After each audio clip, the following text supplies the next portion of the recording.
ഉക്മ regional തെരഞ്ഞെടുപ്പ് തീയതികൾ പ്രഖ്യാപിച്ച് ഫെബ്രുവരി 8, 15 തീയതികളിൽ പ്രധാന റീജിയനുകളിൽ തെരഞ്ഞെടുപ്പ് നടക്കും. 3-അംഗ തെരഞ്ഞെടുപ്പ് കമ്മീഷൻ തീരുമാനപ്രകാരമാണ് തെരഞ്ഞെടുപ്പ് നടക്കുക.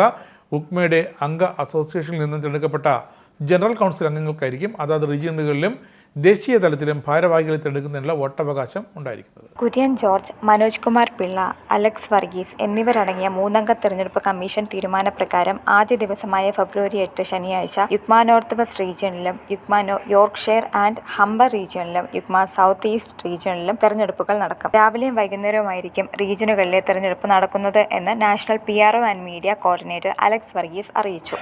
രണ്ടാമത്തെ തെരഞ്ഞെടുപ്പ് ദിവസമായ ഫെബ്രുവരി 15 ശനിയാഴ്ച East Anglia, East West and Midland, South West റീജിയനുകളിലും തെരഞ്ഞെടുപ്പ് നടത്തുന്നതിനാണ് തീരുമാനിച്ചിരിക്കുന്നത്. എല്ലാ സ്ഥലങ്ങളിലെയും തെരഞ്ഞെടുപ്പുകൾ യുക്മ ഇലക്ഷൻ കമ്മീഷണർമാർ നേരിട്ടാണ് നടത്തുന്നത്. കൂടാതെ ഇലക്ഷൻ കമ്മീഷൻ ചുമതലപ്പെടുത്തുന്ന നിരീക്ഷകരും തെരഞ്ഞെടുപ്പ് പ്രക്രിയയിൽ പങ്കാളികളാകും. മറ്റ് റീജിയനുകളിലെ തെരഞ്ഞെടുപ്പ് തീയതികൾ പിന്നീട് തീരുമാനിക്കുന്നതാണ്. റീജിയണൽ ഇലക്ഷൻ അവസാനിക്കുന്ന മുറയ്ക്ക് ദേശീയ സമിതി തെരഞ്ഞെടുപ്പ് തീയതിയും പ്രഖ്യാപിക്കുന്നതാണ്. യുക്മയുടെ പുതിയ ഭരണസമിതികൾ എല്ലാ റീജിയനുകളിലും തുടർന്ന് ദേശീയ ഭരണസമിതിയും നിലവിൽ വരുന്നതിനുള്ള തെരഞ്ഞെടുപ്പ് പ്രക്രിയയ്ക്ക് തുടക്കം കുറിക്കുന്നു. യുക്മയുടെ അംഗ അസോസിയേഷനുകളിൽ നിന്നും തിരഞ്ഞെടുക്കപ്പെട്ട ജനറൽ കൗൺസിൽ അംഗങ്ങൾക്കായിരിക്കും അതാത് റീജിയനുകളിലും ദേശീയ തലത്തിലും ഭാരവാഹികളെ തിരഞ്ഞെടുക്കുന്നതിനുള്ള വോട്ടവകാശം ഉണ്ടായിരിക്കുന്നത്. യുക്മ ഇലക്ഷൻ ഏറ്റവും നീതിപൂർവമായി നടത്തി പുതിയ ഭരണസമിതികൾ നിലവിൽ വരുവാൻ എല്ലാവരുടെയും സഹായ സഹകരണങ്ങൾ അഭ്യർത്ഥിച്ചു കൊള്ളുന്നതായി യുക്മ ഇലക്ഷൻ കമ്മീഷണർമാരായ കുര്യൻ ജോർജ്, മനോജ് കുമാർ പിള്ള, അലക്സ് വർഗീസ് എന്നിവർ അറിയിച്ചു.